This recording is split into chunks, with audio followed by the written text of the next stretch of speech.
Give me some hope.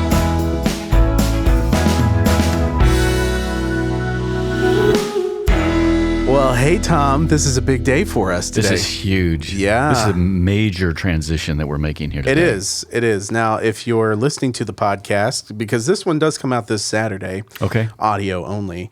But if you're listening to this podcast, we are also recording video right now. Yeah. We've got we've got something new we're trying. Mm-hmm.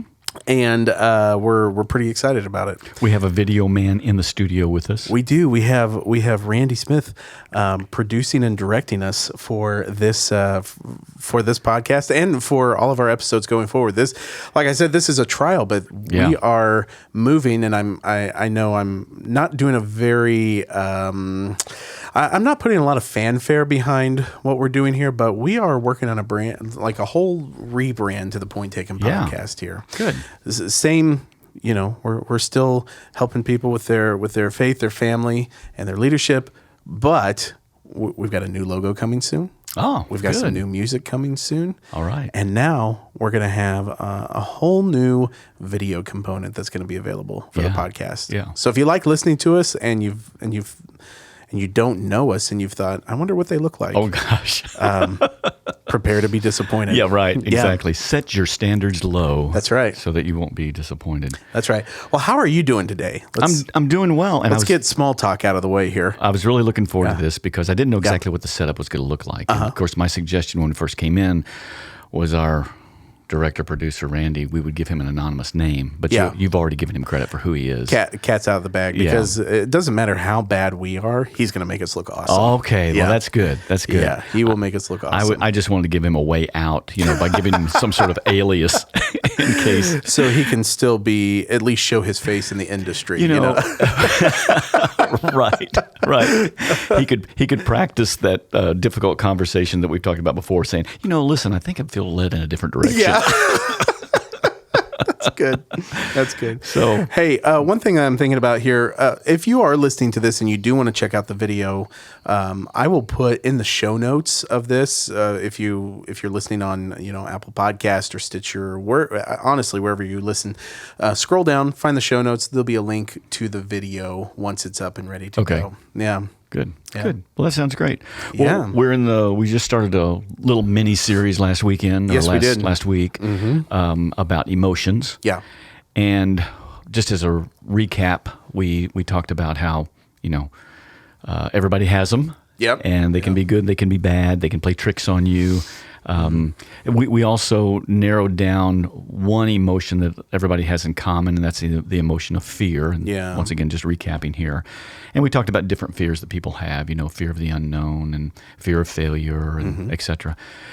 So today we're just going to continue on with emotions. We'll do this this week and then next week. And then I'm really excited about the week after that, which is 3 weeks from now, I guess, where the expert advice that you always introduce us as. I think that's really a shoot for the moon comment. But maybe we can clip that out in the rebrand. No.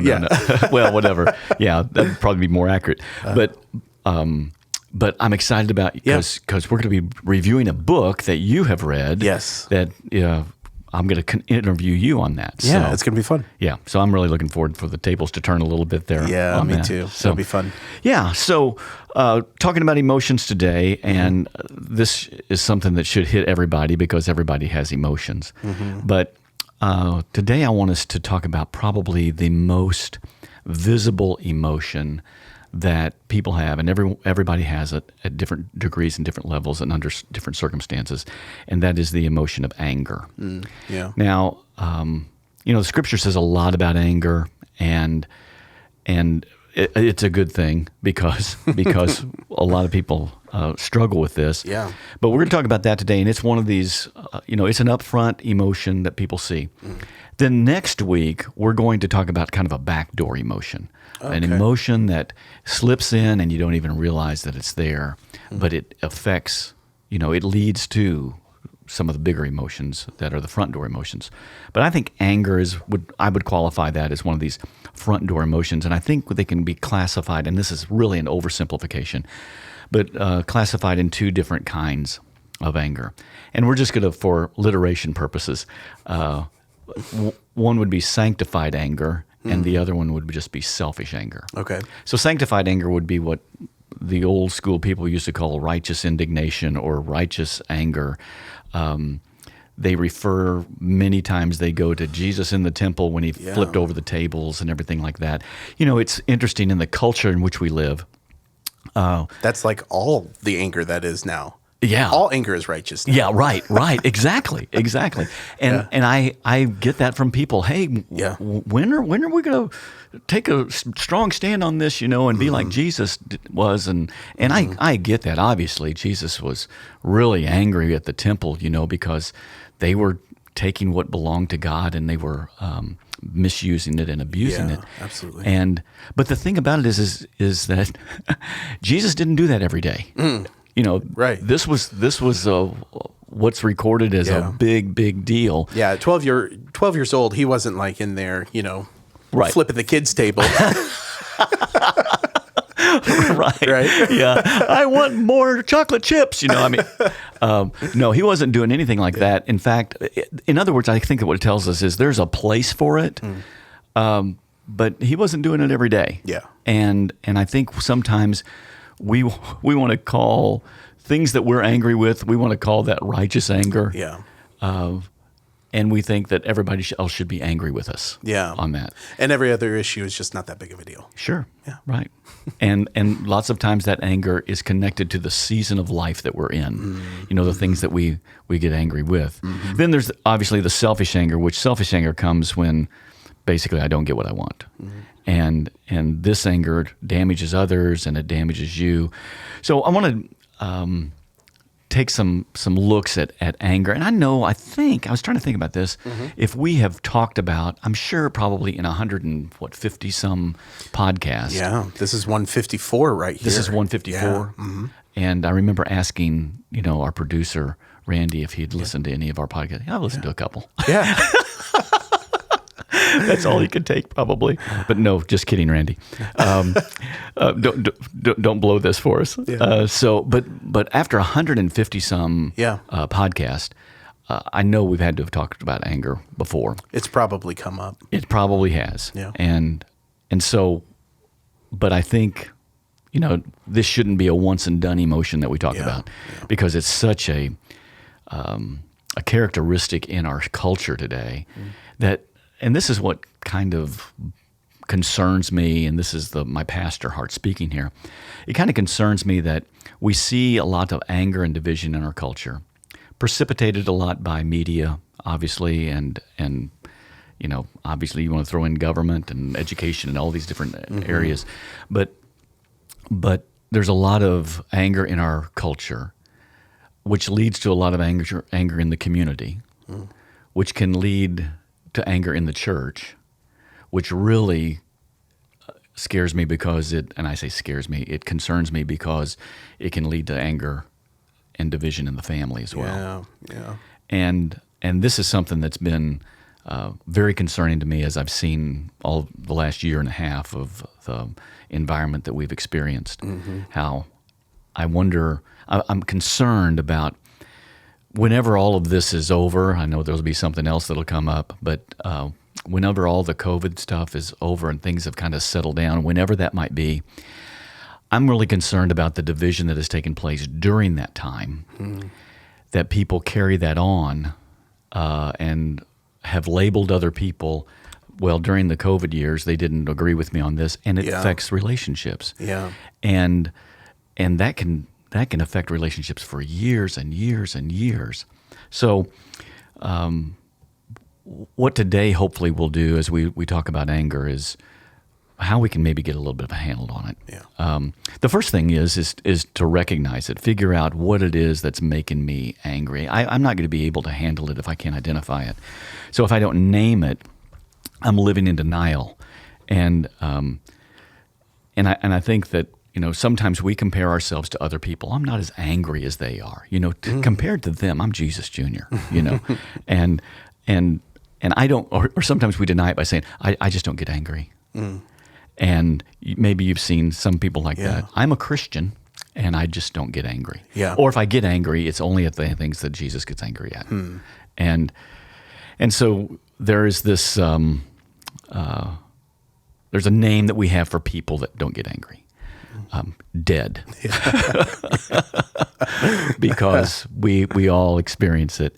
And well, there might be one group that's the exploders, they're like the volcanoes, and then there's the other group that they're the imploders, where they just carry it. I think when we can name it, we can begin to have power over it or be able to control it. And anger doesn't have to be expressed by damaging others. It can be expressed in other ways. And I think that, the Bible talks about being angry, which is basically a command. I mean, you can be angry, but then the line right after that is, but don't sin.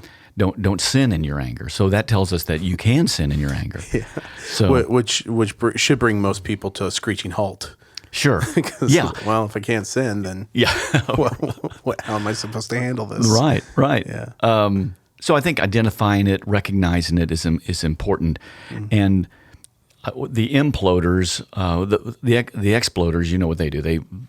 They blow in, blow off, blow out, and lots of times it's over. But then you have the imploders, and they're the ones that go dark with their anger. They go silent with their anger. They don't even think they're angry, and I think that sometimes is the most dangerous kind of people. They'll withdraw, but they don't forget, and you look great on the outside, but maybe not so much on the inside. That's me dinging there. Sorry Okay, no, you're good. Yeah. So, so anyways, somebody that just texted me or whatever ticks me off. I was gonna say, are they angry at you?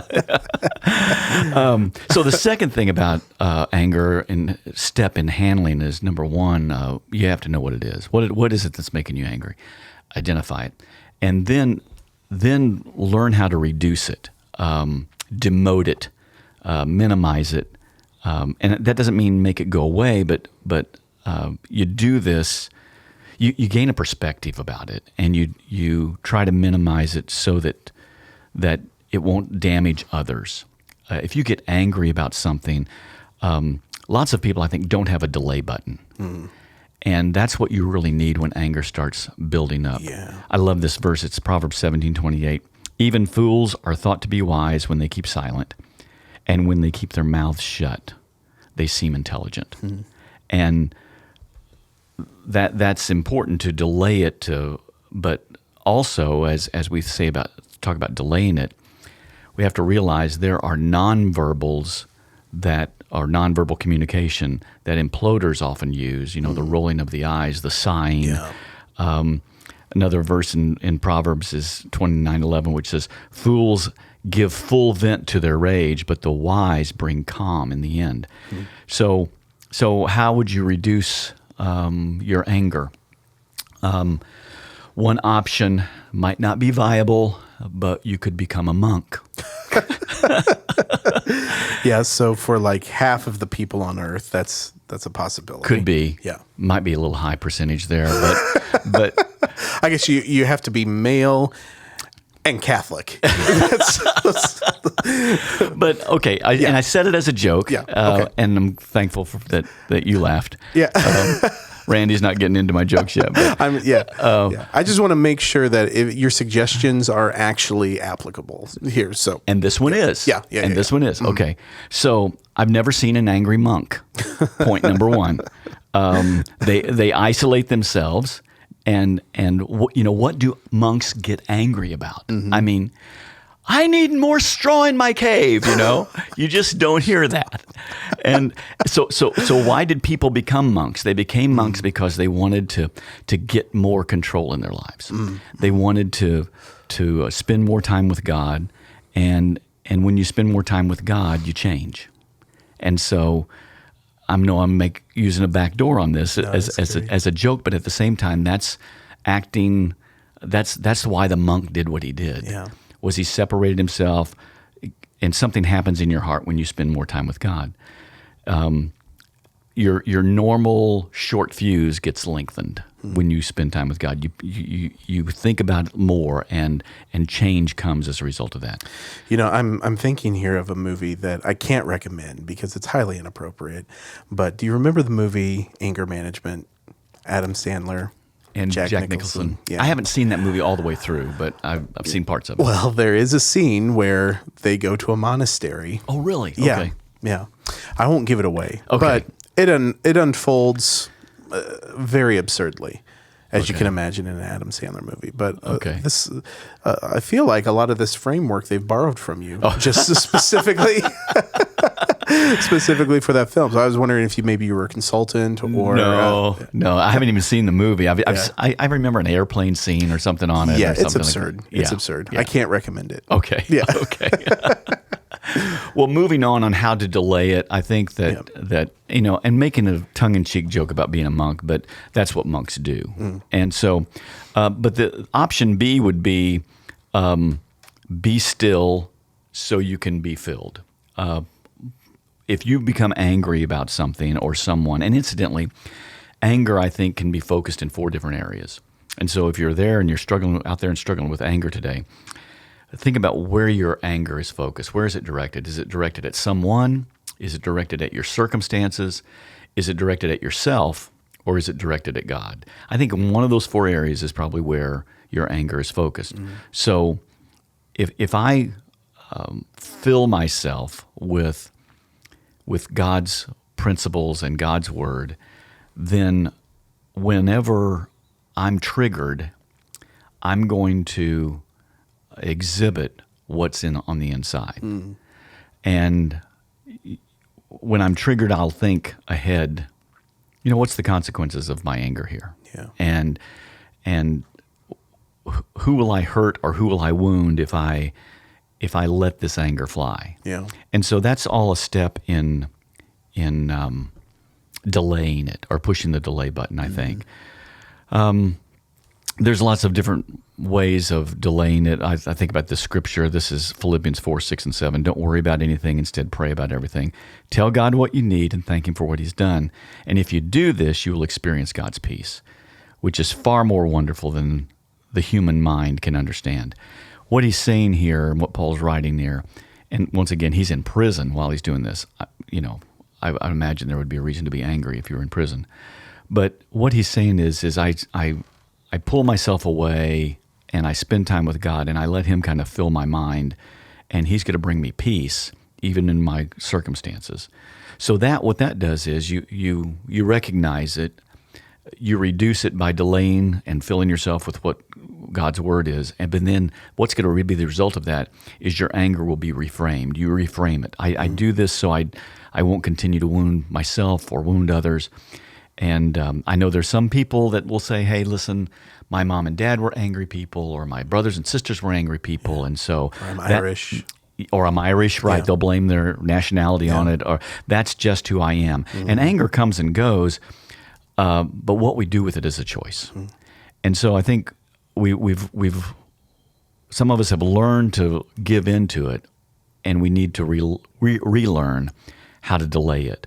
And so let me give, as we close today, let me give steps in handling it. Now, I've kind of framed in a big picture of recognizing it, reducing it, and reframing it. Yeah. But let's say we've got somebody who's out there and they're saying, I'm really struggling with anger lately, and I've Yeah. Can I pause you even Yeah. before you go into those final steps? Yeah. Because I think as a precursor to that, I think community is a really good place to work this out. And so I wanted to talk about kind of just some things we've got coming up here at the church. Good, yeah. One of the big things, one of the big disappointments, I think, of the last week was our outdoor service getting canceled. And I know that was a big thing with our community, but that everybody experienced within our community. But we've got some good news because it's now rescheduled. Yeah. And not December. That would be a cool outdoor service. That would be. That's right. That's right. Bring your own. Bring your own fire. And your own parka. That's right. No, October 17th, Sunday, October 17th. We're going to be outside on our front lot out there for our outdoor service. Community, one great way to connect with others, and we're just going to celebrate life within our church.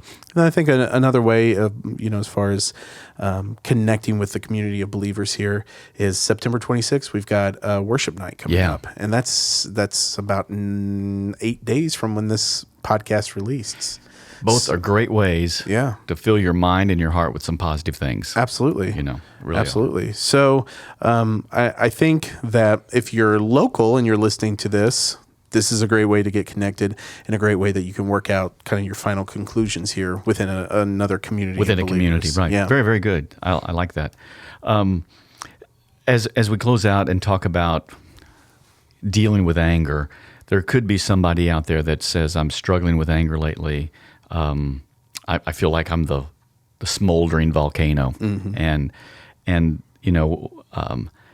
when I erupt, it's not going to be pretty, and because I can say the cruelest things, or I can, feel extremely guilty afterwards, and I don't know what's causing me to be so grouchy, or whatever, especially around the people that I care about. So what can I do to handle that anger? I want to throw out just part of it is identifying it, as we said, but drilling down a little bit further besides just identifying it is reflecting on the reasons for my anger. And think about, maybe the last few times that you became angry. I think that would be a helpful exercise, is just, settle down and say, okay, when were the last 2 or 3 times I was angry? Can I detect a pattern with that? Do I tend to be angry at the same person all the time? What's bothering me on the inside? What's not going my way? How come I'm so frustrated all the time? And is it anger directed at my spouse? Is it anger directed at my kids? Is it anger directed at my parents? Just try to identify those certain patterns, because I think that's the first step in recognizing it so that you can conquer it and have power over it. And once you've found a pattern, or you feel that you know the source of your anger, see what you can do to break that pattern or resolve the issues somehow. And if your anger is focused on a person, see how you could communicate better to that person or more clearly to that person. The second thing is to express your thoughts and your feelings in a more constructive way. There's 2 key components to anger. There's the event, and then there's the issues behind the event. I could be driving down the road and inadvertently cut somebody off, and they pull up alongside of me, and they are making lots of gestures, using hand signals, and yelling out loud at me. I've got to remember this. I didn't make them angry. They were angry before I pulled out in front of them. They were probably an 8 as they were driving, and all I did was give them an opportunity to get to a 10. I think people need to own their feelings. I think they need to own their emotions. I hear this all the time. I had this phrase, they made me so angry. Yeah. You're not owning your feelings then. Because you had a choice on whether or not you were going to become angry or not. And so you chose to become angry. And I think that we just need to pause and consider the thoughts and the end result of stoking that anger. And perhaps it was because we've been at work all day long and we haven't felt appreciated, and then this jerk pulls out in front of me. And I can't control anything at work, but man, I'm going to let this guy know, what he did wrong. And so I think that second part of learning how to express your feelings constructively, and I think that starts with owning them. The blame game goes all the way back to the garden. And blaming somebody else for your anger is really irresponsible, because you need to own it. You need to own, that's mine. That's on me. I need to figure out how to control this. Sure. The third thing is Can I interrupt really quick right there on that point, because I'm thinking of a book in this section right here. Good. One of the best books I've read, I think, on this subject is Man's Search for Meaning by Viktor Frankl. Have you read that book? Wow, no, I haven't. But Viktor Frankl's amazing. Excellent book, and kind of his seminal argument within that book, because the first half is like a historical recount of his experience in Auschwitz. Yeah, right. And then the second half is really his kind of approach to philosophy and psychotherapy.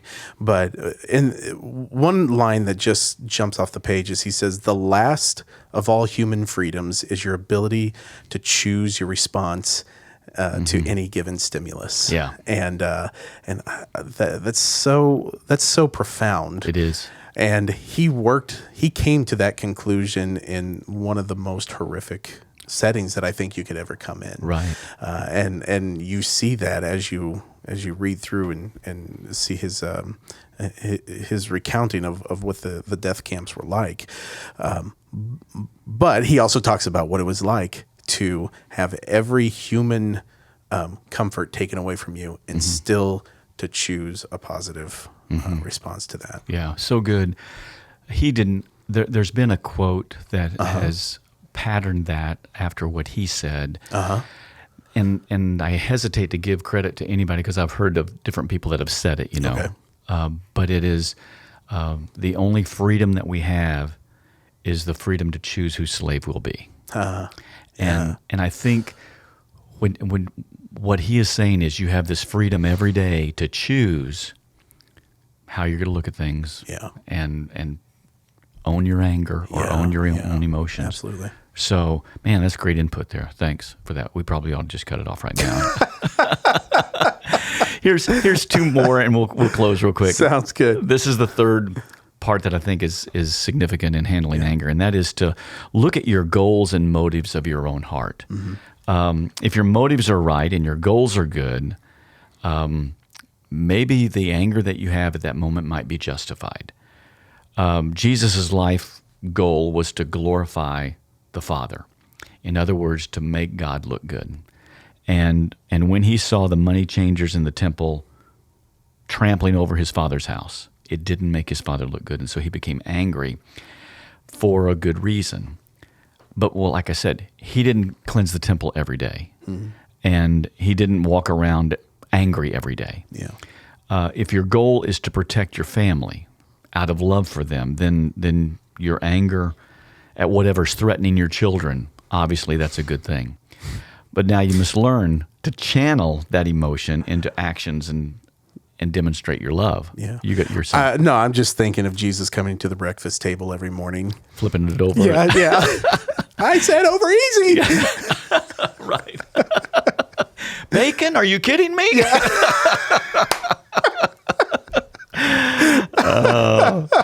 Now we're talking. That got me, Tom. That was a good one. Thanks.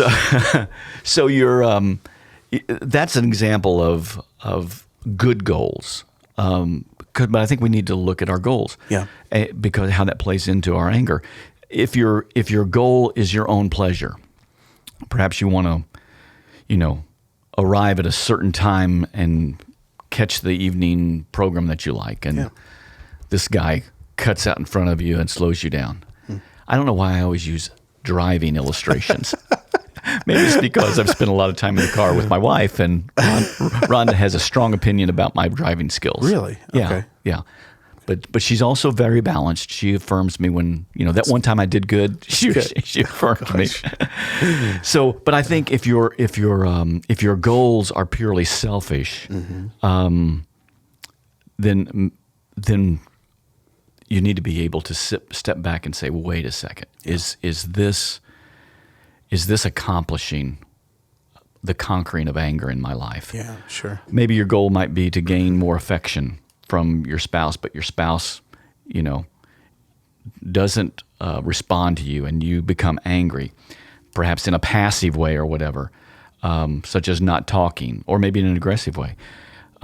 Perhaps your goal is to relax in the evening, but your children are loud all the time. and your anger comes across and you kind of explode at them. Or maybe your anger language is sarcasm or labeling. And you may not yell, but you jab with sarcasm, and that's the dark gift that I... Cuts deep. Yeah, that cuts deep with me. Or maybe you're allowing your temper to gain control of you. And I just think it's important for us to pause and say, wait a second, what's my goal here? Yeah. And then the last thing is to change your perspective. And I think that helps with our anger. Change your perspective from getting to giving. And if you focus on your rights and your feelings and your needs and your satisfaction, you're much more likely to become angry. Yeah. But at people or at God or whoever. But if your heart would soften toward them and your spirit would be at more peace if you became a giver. And so I think adding all those things together, there's lots of scriptures that will help us. Obviously, Proverbs 15:1 we've talked about, a gentle answer turns away wrath. Ecclesiastes 7:9, don't be eager in your heart to be angry, for anger resides in the bosom of fools. One more, Proverbs 19:11 says, a man's discretion makes him slow to anger, and it is glory to overlook a transgression. Some things are just not that big enough to be angry about. Yeah. So anyway, hopefully that's helpful to people, and they can get a little bit better handle on their anger in the days ahead. Absolutely. Absolutely. Thanks so much for having the conversation. Hey, you too. I've been